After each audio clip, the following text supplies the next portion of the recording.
Hi, if you're preparing for English speaking and writing test, welcome. In today's video, I'm going to do a mock test of IELTS speaking part 1. Hi, my name is Suguru and I have got an 8.5 in IELTS speaking. If I can do that, so can you. Now let's get started.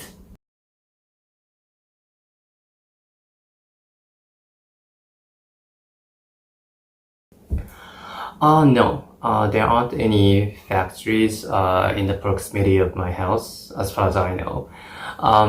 Probably because my house is located in Tokyo, which is a big city. Generally speaking, there aren't big factories in city centers, so maybe that's why.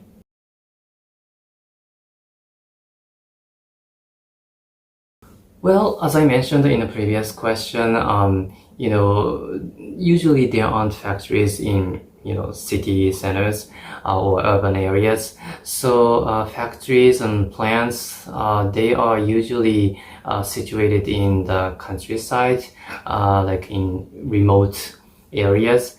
Probably because nobody wants to live near a factory because, smoke might be constantly rising from the chimney of a factory, so nobody wants to live near anything like that. So that's why factories are generally in, rural, sparsely populated areas.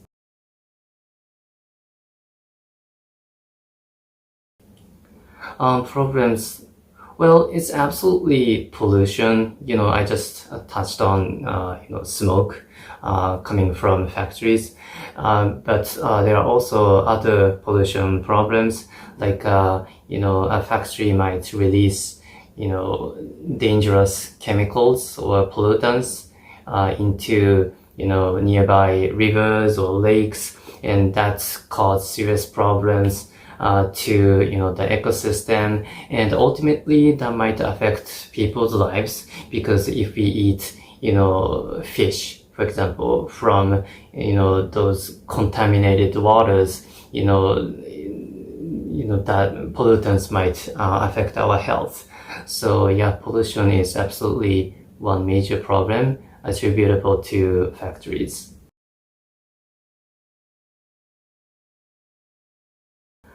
No, I wouldn't.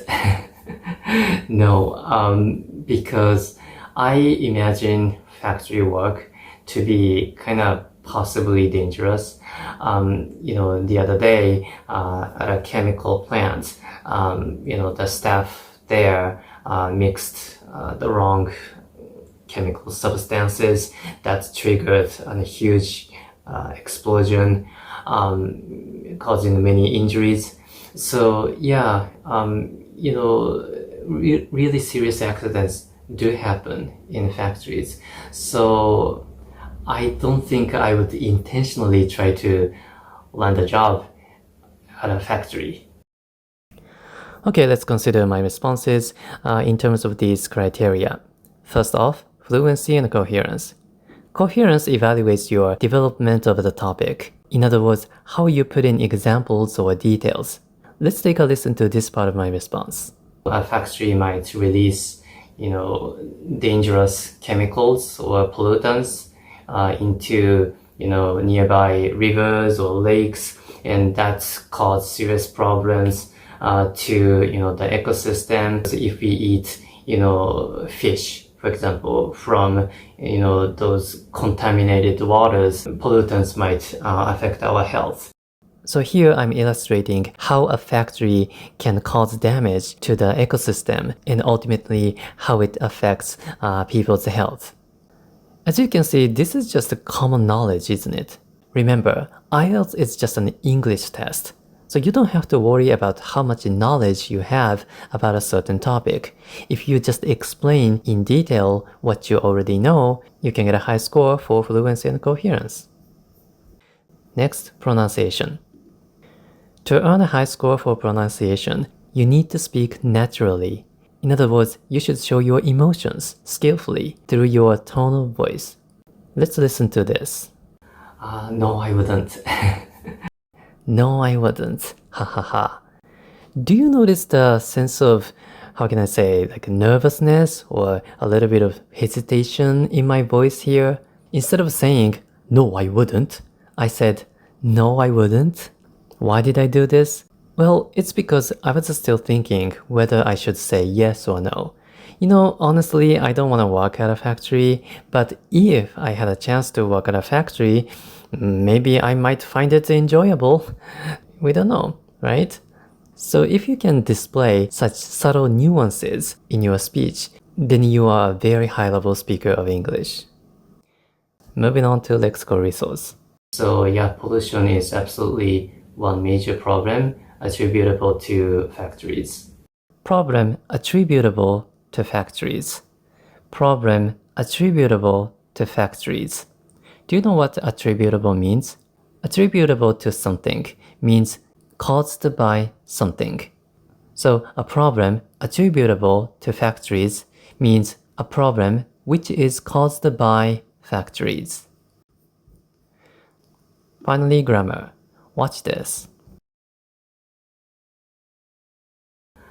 No, I wouldn't. So the question was, would you like to work in a factory? And I answered, no, I wouldn't. Do you notice something very tiny but very grammatically important happening here? The question goes, would you like to work? So this is subjunctive mood. So I answered using subjunctive mood, no, I wouldn't. In other words, you can't say, no, I don't. This is a small difference, but a big difference in terms of grammatical accuracy. You should get used to this kind of exchange of words because in IELTS, examiners often ask questions using subjunctive mood. Let's consider this example conversation. Do you have a diamond ring? No, I don't. Would you like to buy one? Yes, I would.